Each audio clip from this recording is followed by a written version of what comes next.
fx가 탄젠트 x입니다. 그러면서 그냥 0부터 90도까지만 보는 거예요. 계속 증가하는 그 그래프만 볼 거고요. 그래서 역함수를 따질 수가 있는데 역함수를 gx라고 한대요. 근데 이 역함수는 우리가 구할 수는 없습니다. 탄젠트 역함수는 구할 수는 없는 거죠. 뭐 대충 그 부분만 그려볼 수는 있겠지만은 그럴 때 g4분의 1 더하기 g5분의 3 물어봤거든요. 그러면 g는 역함수잖아요. 그래서 우리가 g 4분의 1 값을 모르니까 알파라고 할게. g 5분의 3의 값을 베타라고 해보세요. 그러면 g는 f의 역함수잖아요. 그러니까 이 말은 알파가 가서 4분의 1이 되었다는 얘기죠. 베타가 가서 5분의 3이 되었다 이런 뜻입니다. 서로 역함수니까요. 근데 f라는 게 뭐냐? 탄젠트 하는 거거든요. 그래서 알파를 탄젠트 했단 말이야. 그랬더니 그게 4분의 1이 나왔대. 또 베타를 f 했다. 탄젠트 했다. 그랬더니 그게 5분의 3이 나왔다고 합니다. 그럼 알파랑 베타가 특수각은 아닌 것 같아요. 왜냐면 4분의 1도 그렇고 5분의 3도 그렇고 우리가 알고 있는 값은 아니잖아요. 그래서 특수한 각은 아니지만 뭐 그림을 그려보면 대충 뭐 어느 정도 예각이 되겠구나라는 건 알 수가 있어요. 자, 그런데 여기서 구하려고 하는 거는 우리의 목표는 얘를 알파라고 잡았고 베타라고 잡았기 때문에 알파 더하기 베타의 값을 구하면 되거든요. 그래서 한번 알파 더하기 베타의 탄젠트 값을 구해보는 겁니다. 자, 왜냐하면 주어진 재료들이 있거든요. 요리할 수 있는 거예요. 쟤네들을 합과 곱으로 표현할 수 있기 때문에 한번 탄젠트를 붙여서 이 값이 만약에 특수각이 나온다고 하면은 이 각을 상상할 수 있잖아요.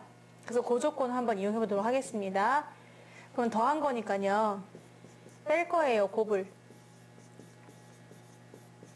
그리고 위에는 더해요.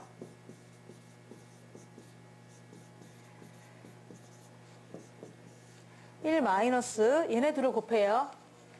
4분의 1, 5분의 3. 위에는 더해요. 했더니 위아래 20 곱하니까요. 20을 곱하니까 20 마이너스 3, 17분의 5 더하기 12, 17이 나와요. 글쎄 1이 나왔습니다. 완전 획기적이죠? 탄젠트를 했더니 얼마가 나왔다? 1이 나왔다. 그러면 알파 더하기 베타는 얼마일까요? 얘가 1이 나왔으므로 거꾸로 얘를 상상해 보면은 알파 더하기 베타는 4분의 8가 나올 겁니다. 지금 알파의 값, 베타의 값 두 개를 더한 걸 물어봤으니까 정답은 4분의 8가 되는 거죠. 여기에서 알파랑 베타는 전부 다 여기에 있는 애들이거든요. 여기에 있는 애들. 알파가 대입될 수 있고 그리고 베타가 대입될 수 있다는 얘기는 알파, 베타가 전부 다 0과 2분의 파이 사이에 있다는 얘기잖아요. 그래서 더한 거의 범위도 보면은요. 알파가 0과 2분의 파이 사이, 베타도 0과 90도 사이. 그러면 두 개 더한 거는 0과 파이 사이가 되는 거죠. 근데 0과 파이 사이에서 1이 되는 거는 오직 하나밖에 없기 때문에 그런 거예요. 자, 탄젠트 그래프를 한번 그려보면은 이제 파이까지만 그리면 되는 거잖아요. 요렇게 생겼어요. 얘가 점근선이죠. 그래서 만약에 1이 되는 값 구하고 싶다 그러면은 1이 되는 거는 오로지 딱 한 값밖에 없는 거거든요. 그게 바로 4분의 파이밖에 없기 때문에 그래서 답은 그냥 4분의 파이라고 해주면 되겠습니다. 이 문제도요. fx가 있는데요. 탄젠트 x예요. 그래서 0부터 90도까지만 보겠답니다. 그래서 역함수를 gx라고 했어요. 그러면 g에다 2분의 1 넣은 거, 3분의 1 넣은 거를 더해서 12배를 해주세요 라고 했는데요. 지금 역함수는 구할 수가 없는 상태예요. 그래서 g 2분의 1을 알파라고 잡고 g 3분의 1을 베타라고 잡아주면은요. g는 역함수니까 이거를 앞뒤를 바꾸면서 f로 써줄 수가 있잖아요. 그러니까 알파를 집어넣으면 f의 2분의 1이 나오는 거고 베타를 f에 집어넣으면 3분의 1이 나오는 거죠. 근데 f 하세요 그 말은 탄젠트 하세요 이런 뜻이거든요. x에다가 탄젠트를 해라. 그러니까 알파를 탄젠트 값을 구하면 2분의 1이고 베타의 탄젠트 값이 바로 3분의 1이다 라고 했습니다. 알파랑 베타는요, 특수각은 아닌 것 같긴 해요.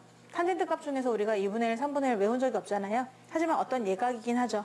그 이유는 0과 2분의 파이에서만 대입될 수 있기 때문에 이 알파랑 베타는 전부 다 2분의 파이보다 작은 예각이에요. 그래서 알파는 이 사이에 있을 것이고 걔네만 대입할 수 있기 때문에 베타도 이 사이에 있는 값일 것이다 라고 하는데 그 예각들이 탄젠트 값이 이 정도 된다, 기울기가 라는 비를 알 수가 있습니다. 그럴 때 우리가 원하는 건 뭐냐, 얘가 알파고 얘가 베타이기 때문에 우리의 목표는 알파 베타를 12배 하는 것이 우리의 목표가 되는 거거든요. 그래서 각각을 구할 수 없고 합쳐서 알파 더하기 베타를 한꺼번에 구해보려고 합니다. 그럼 그거의 탄젠트 값을 한번 알아볼 건데요. 얘의 탄젠트 값을 통해서 우리가 한번 얘를 추측해보는 특수한 각이 될 수 있겠죠. 그 이유는 여기 재료들이 나와 있어요. 탄젠트 알파랑 탄젠트 베타는 이러니까 얘를 이용해서 한번 구해보세요 라고 했기 때문에, 자 그럼 얘는 1에서 뺄 거야. 곱을 빼고요. 두 개를 합해요. 자 그랬는데 얘가 2분의 1, 3분의 1이었었죠? 걔네를 곱하시고 더해요. 그랬더니 밑에 6분의 5, 위에도 6분의 5. 그러니까 1이 나온다는 걸 알 수 있거든? 되게 특이하죠? 뭐냐, 알파 베타의 탄젠트 값을 구했는데 우리가 알고 있는 1이 나왔거든요. 이 얘기는 알파 더하기 베타 값을 알 수 있다는 얘기죠. 아하, 너는 특수한 각이었구나. 알파랑 베타랑 힘을 모으면 탄젠트가 1이 나오니까 45도 정도가 되지 않을까 싶습니다.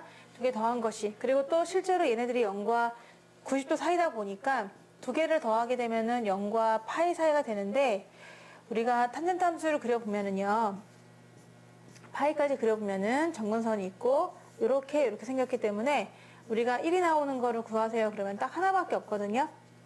4분의 파이밖에는 존재하지 않습니다. 0부터 파이 사이에서는요 1이 되는 게, 따라서 4분의 파이다, 요만큼이 지금 4분의 파이거든요. 우리는 그걸 12배 하래요. 4분의 파이를 12배 하라. 정답은요 3파이가 되겠습니다.